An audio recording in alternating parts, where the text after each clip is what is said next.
Welcome to Algebra Basics. Today we are going to explore the closure property. It sounds technical, but it is actually a very simple concept about why some mathematical operations keep numbers inside a specific group and why others break out of it. Let's define it first. Imagine a set of numbers as a closed room. We say a set is closed under an operation, like addition or multiplication, if when you take any two numbers from that room and perform the operation, the answer is still inside that same room. If the answer lands outside the room, the set is not closed. Let's look at natural numbers, which are just your counting numbers like 1, 2, 3. If you add any two natural numbers, say 5 plus 8, you get 13. 13 is also a natural number. Since this works for any two natural numbers you choose, we say natural numbers are closed under addition. But what about subtraction? If we take 3 and subtract 5, we get -2. -2 is not a natural number. It does not exist in our counting set. Because the answer lands outside our set, natural numbers are not closed under subtraction. To fix this, we expand our universe to integers.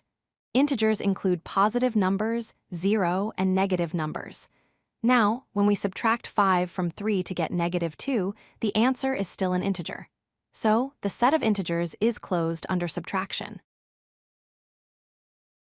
We solved subtraction, but division brings a new problem.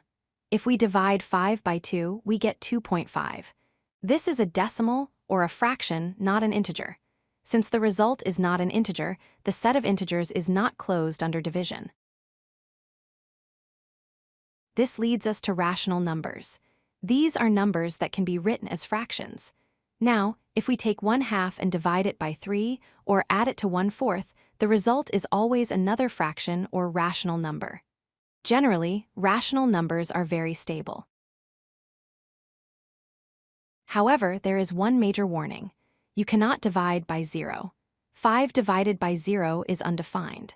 Because of this one special case, rational numbers are technically not closed under division unless we specifically exclude 0 from the set.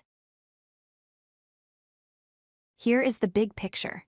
Natural numbers are closed for addition and multiplication only. Integers add subtraction to that list. Rational and real numbers are closed for everything, provided we don't divide by 0.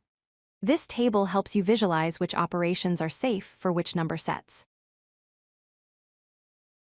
To wrap up, remember that the closure property simply asks, does the answer stay in the set?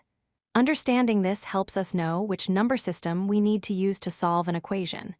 Thank you for watching. If you like this video, hit that like button and don't forget to subscribe. Visit codelucky.com for more such useful content.